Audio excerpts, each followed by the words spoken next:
there. We've got Walker Moulding here out of Regina to talk about the Regina market. Walker, how you doing? I'm good, Paul. How are you doing? Good. What's happening in Regina? What are you seeing on the ground there? Good. Yeah. No, I mean, the last couple of years has been fairly busy here. I mainly focus on the industrial market, but we've got quite a lot of tenants and quite a few buyers in the market looking for stuff. And I think like a lot of other places, not a lot of product, not a lot of space for lease, not a lot of stuff for sale. And when good stuff does come up, it usually sells fairly quickly. And I think one of the other problems we have is we don't have a lot of new construction going on here like a lot of the other cities do. So we don't have a lot of great new product coming online for tenants, although there is some stuff. So I think we're going to kind of see a little bit even more of a bottleneck in the industrial area, which could potentially drive rates and prices up higher than they currently are. So you're a business in Regina right now. You're going to need to expand. Is it something that you would tell your clients that this is something you need to get on sooner rather than later, or there's no new construction coming available? Do you see groups that are going to do build the suits, whether with a developer or for themselves and build themselves, or try and lease in a new construction? Like, what is it? Well, if you're a business owner, what does that mean for you looking over into the next 4 or 5 years? Yeah. So if we are working with a group, a tenant group looking to find a new home, at this point, not to try and be a pushy salesman, but we do kind of let them know like, hey, if you see something you like, certainly jump on it because, we don't have a lot of product, and if something good comes up, it'll get absorbed pretty quick.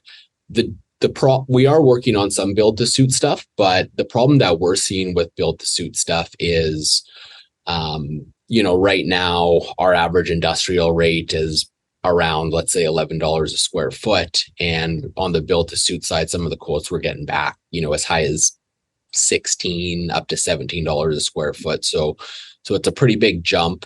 And then, typically you're kind of a year out in lead time. So. And would that be for like a vanilla shell building that doesn't even require a ton of tenant improvements? That's just kind of your general structure, large format bay?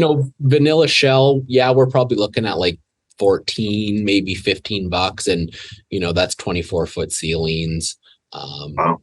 And that's with a lower average cost base than you would see in a number of other markets where rates would be similar. Yeah, well, the problem here too is you don't really get the economies of scale with building. Yeah. I mean, a typical building here, if someone builds a new building or even on spec, it's 20 to 40,000 square feet, right?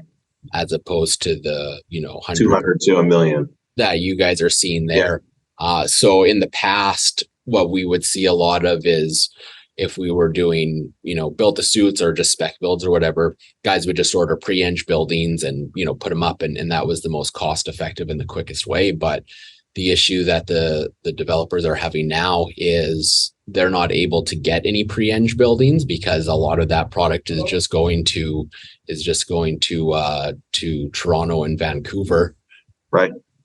And so they're just building conventional buildings here, and so the cost to do conventional is basically, the same cost to do a pre-eng now, but you can't even get the pre-eng, so it's really driving the costs up. Wow, good point.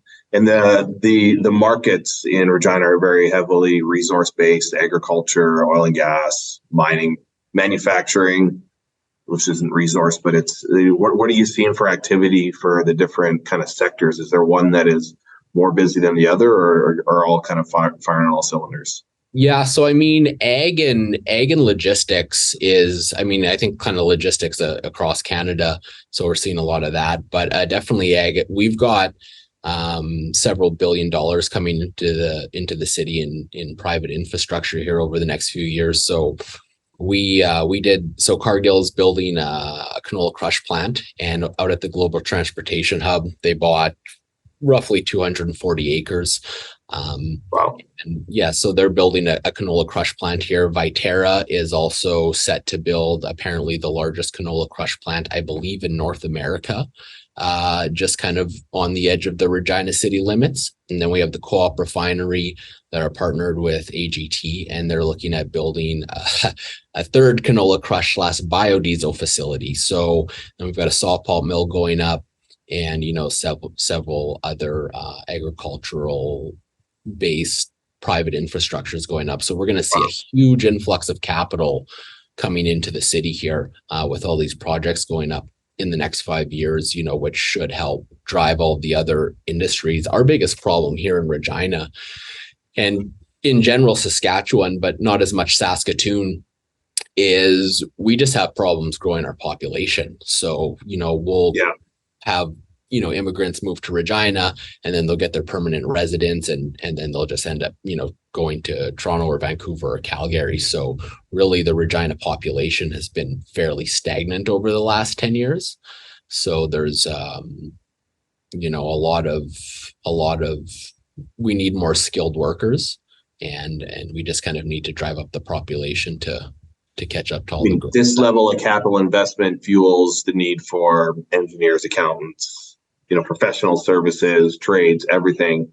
It'll definitely drive up the population to some degree, but do you foresee that being more transient, that people coming in for work and being gone, or do you think this will actually kind of bring a number of full-time jobs that drive the population further? Yeah, it's tough to say. I think there's certainly a degree of it that'll be transient. I mean, once all these plants are up and running and constructed, then a lot of the people that came to help facilitate that process may leave. Unfortunately, like, we do have a tough time keeping people in Saskatchewan.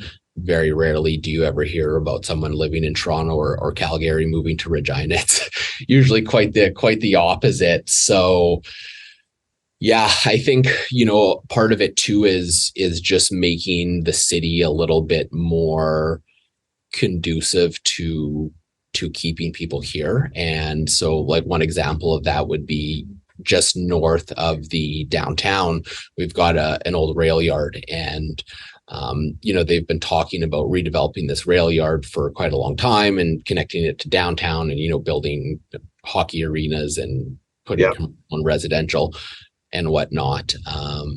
And it's just kind of been stalled. And part of the problem is our downtown is, especially since COVID, it's been kind of quiet down here. It hasn't kind of come back to where it was before, and doesn't really have the vibrance that, a kind of a city wants to attract people. So it's, it's just, that's a problem that a lot of small cities and some bigger ones are seeing since COVID, is people think, downtown's quieter.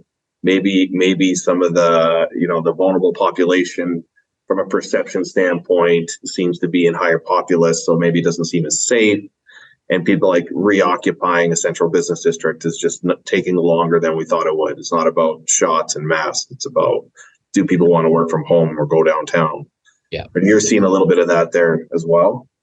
We are definitely. I mean, the one nice thing about Regina is you can kind of get anywhere in the city in about 15 minutes. So, right. It's not like the bigger cities where it's an hour work one way and an hour back. So, but yeah, we're seeing a lot of hybrid. So, half and half. And, I was downtown working for most of COVID. So I kind of saw the outflux and the influx of how it was. And it's certainly not back to where it was pre-pandemic levels, but it's coming back. But I think it's going to take some investment from the city to just bring more things downtown that make people want to come here, right? As opposed to just office towers and a couple restaurants, right?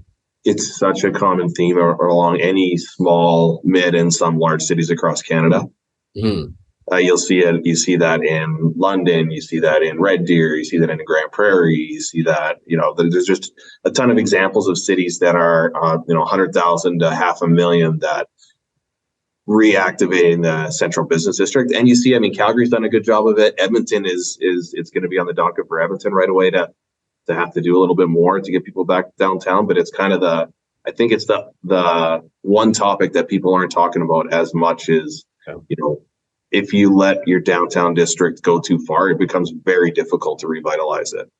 Oh, absolutely. And, from a city's perspective, your downtown core is, a small percentage of the overall landmass, but generates, a large percentage of the property taxes in comparison. So, I mean, you definitely want to keep it going and vibrant just from, even that perspective.